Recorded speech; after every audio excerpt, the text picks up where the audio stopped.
Bonjour à tous, je suis ravie de vous retrouver aujourd'hui dans ce nouveau numéro du Sky Eco, le magazine qui raconte toutes les aventures économiques du territoire de Saint-Quentin-en-Yvelines. Alors pour cette nouvelle édition consacrée à la santé, nous sommes aujourd'hui au Vélodrome national de Saint-Quentin-en-Yvelines, car ici, aujourd'hui, toute la journée, l'Université de Versailles-Saint-Quentin-en-Yvelines organise un événement intitulé « Tous au Vélodrome ». Année olympique oblige, le but de cette journée est de célébrer le sport, au programme des conférences autour du sport et de la santé, mais aussi des ateliers pédagogiques et sportifs. Nous irons à la rencontre de Eric Azabou, qui est professeur neurologue, mais aussi chargé des missions des Jeux olympiques et paralympiques de l'UVSQ. Nous parlerons avec lui de l'importance du sport pour rester en bonne santé, mais comme d'habitude, avant de découvrir tout ça, voici le sommaire. Infirmier, sage-femme ou encore kinésithérapeute, Alain Buis, président de l'Université Versailles-Saint-Quentin-en-Yvelines, présente les différentes offres de formation santé de l'UFR Simone Veil. Découvrez-les dans cette Insta Eco. L'Université de Versailles-Saint-Quentin-en-Yvelines a organisé un événement autour du sport et de la santé, mardi 30 janvier, au Vélodrome national de Saint-Quentin-en-Yvelines. Dans ce numéro, nous sommes partis à la rencontre d'Eric Azabou, professeur neurologue et chargé de mission Jeux olympiques et paralympiques de l'UVSQ, pour connaître l'enjeu de cette journée. Pour lutter contre la pollution sonore, Renault Group a mis au point et breveté une méthode d'évaluation de l'acoustique de la chaussée, son nom, Apache. Une innovation qui a même reçu un prix au concours des décibels d'or 2024.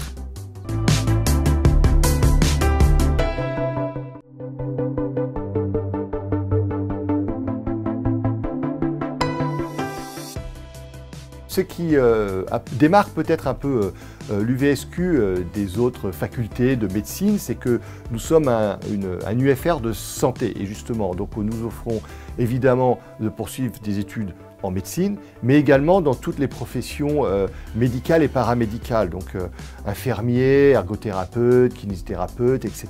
Donc c'est un peu la force de notre université de pouvoir offrir, d'être une faculté qui offre des débouchés sur des professions de santé au sens large.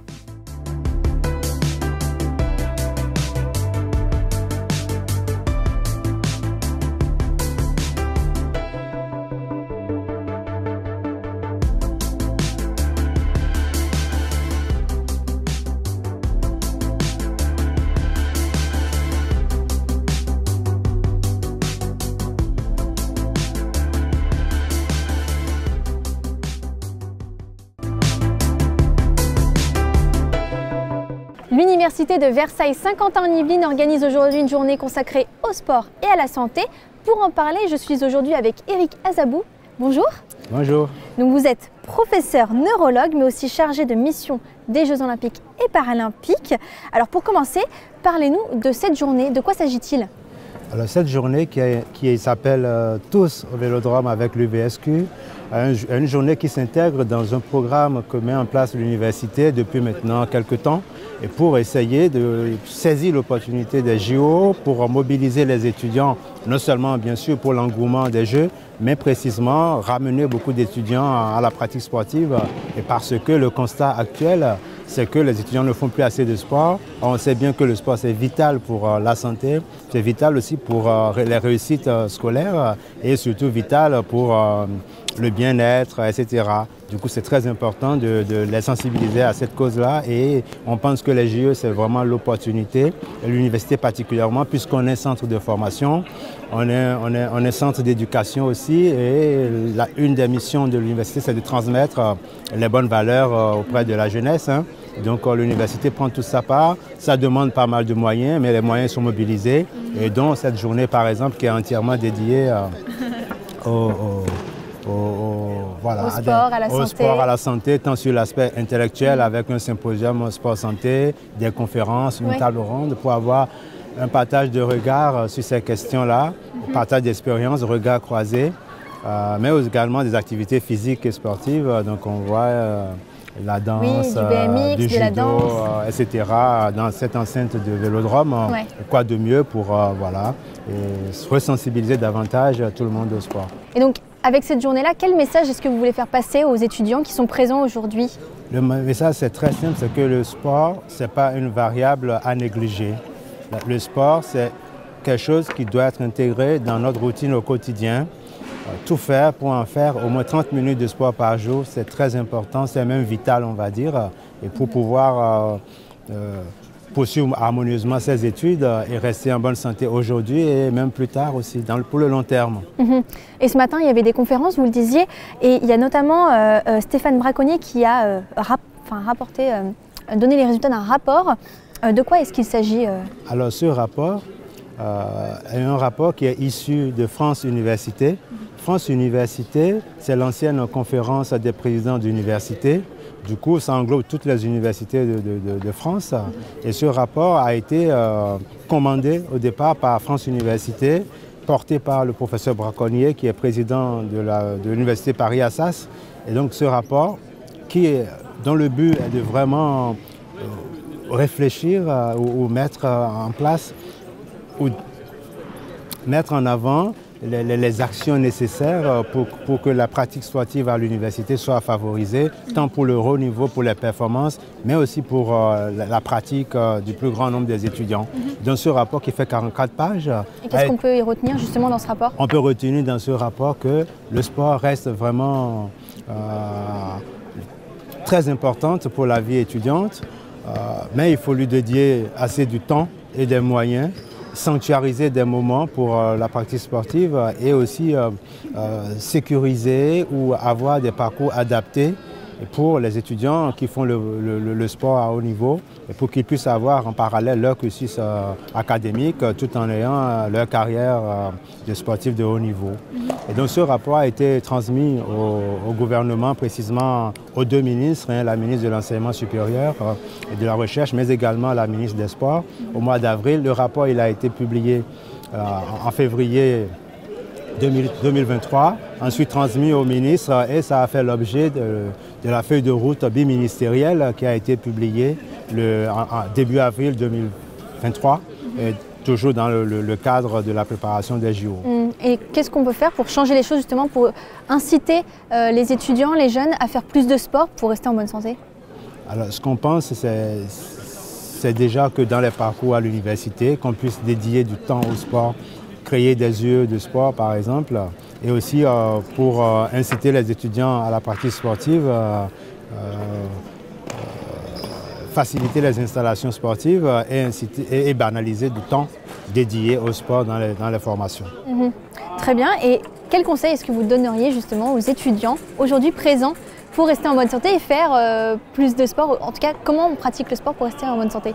Aujourd'hui, pour faire plus de sport, je pense que ça passera surtout par un changement de mentalité, parce que ce n'est pas forcément question de moyens, mais pouvoir, malgré qu'on a des programmes assez chargés, des emplois du temps assez chargés, il faudra absolument trouver du temps pour faire de l'exercice physique, y compris de façon très simple. La marche par exemple, descendre un métro plus tôt pour pouvoir marcher avant de rentrer chez soi. Des pratiques simples qui font que dans notre routine, que le sport soit introduit, en tout cas l'activité physique et sportive soit introduite dans notre routine quotidienne pour que ça ne nous pèse pas, mais qu'on puisse faire régulièrement parce que c'est très important à la fois pour la santé mentale que pour la santé physique et surtout la réussite. Merci beaucoup, Eric Azahou. Merci. Et puis nous, justement, on va aller rencontrer certains étudiants qui participent aux différents ateliers sportifs et pédagogiques qu'il y a juste autour de nous.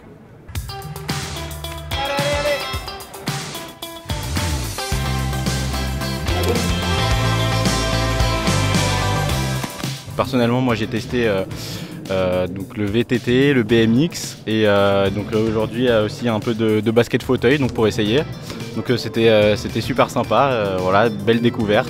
Ce que je retiens, c'est surtout comment il a parlé le monsieur ce matin. Dans son discours, il a dit comme quoi que tous les élèves qui faisaient du sport devaient être mis en valeur et que ça devait qu'il fallait pas abandonner le sport, même si vous faites des études, peu importe les études et la filière dans laquelle vous êtes, vous devez continuer votre sport parce que ça maintient un équilibre et il a totalement raison, ça maintient un équilibre que ce soit au niveau mental ou tout simplement physique en fait, c'est bon pour la santé et c'est vrai que le négliger, ça revient quand même à certains déséquilibres. Ce matin on a fait un peu toutes les activités avec mes amis, on a fait BMX, on a commencé par BMX, on a continué avec le vélo de piste, on est parti sur du basket pendant du sport et aussi sur du sprint sur 30 mètres. Et là on vient de finir sur le judo. C'était intéressant, je pense qu'on devrait plus faire d'activités sportives au sein du VSQ. Pour terminer ce numéro, je vous propose de me suivre au Technocentre de Renault à Guyancourt. Nous sommes partis à la rencontre de Thomas Antoine qui est à l'origine d'un projet innovant, celui d'estimer les caractéristiques acoustiques de la chaussée. Je m'appelle Thomas Antoine, je suis expert leader en acoustique et vibration pour Renault Group.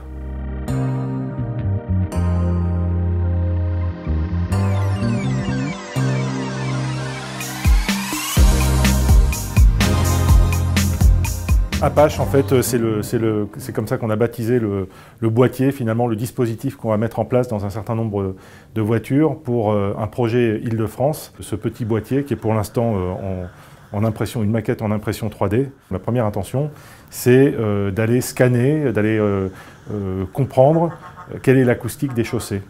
Donc Apache, c'est pour auscultation du profil acoustique des chaussées et leur efficacité énergétique.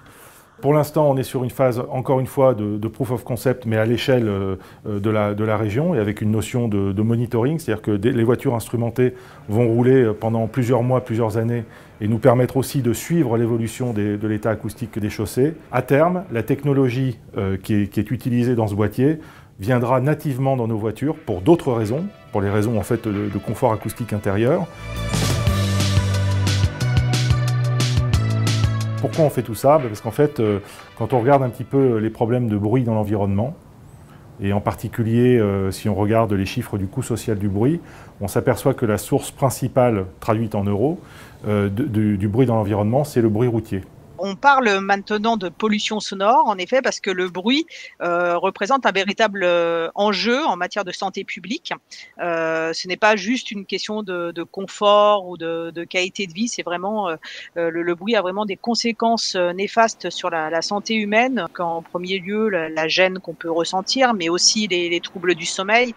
Ça peut avoir des conséquences en termes de maladies cardiovasculaires. Donc ça va de l'hypertension à l'infarctus du myocarde. Ça va aussi modifier la sécrétion d'hormones, notamment le cortisol, qui est une hormone de stress. Et du coup, ça peut aussi avoir des conséquences en termes d'apparition de maladies métaboliques comme le diabète de type 2. Pour améliorer la santé des habitants, mettre en place des actions concrètes pour diminuer le bruit routier. Et l'innovation qui a été portée par Renault permet d'agir dans ce sens-là. Concrètement, on a passé une première étape qui a été faite sur le territoire de Saint-Quentin en Yvelines, qui est donc pionnier sur le sujet, et pour lequel on a fait rouler une de nos Mégane E-Tech électriques, équipée d'un certain nombre de capteurs et de systèmes d'acquisition, ce qui a permis en fait de faire la première cartographie au réel de l'état acoustique des chaussées. C'est une donnée qui est parfaitement inconnue aujourd'hui, bien que très importante pour le bruit routier.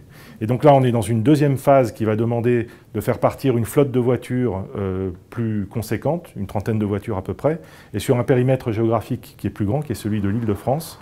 Et c'est pour ça qu'on a dû développer une instrumentation dédiée que j'ai baptisée Apache.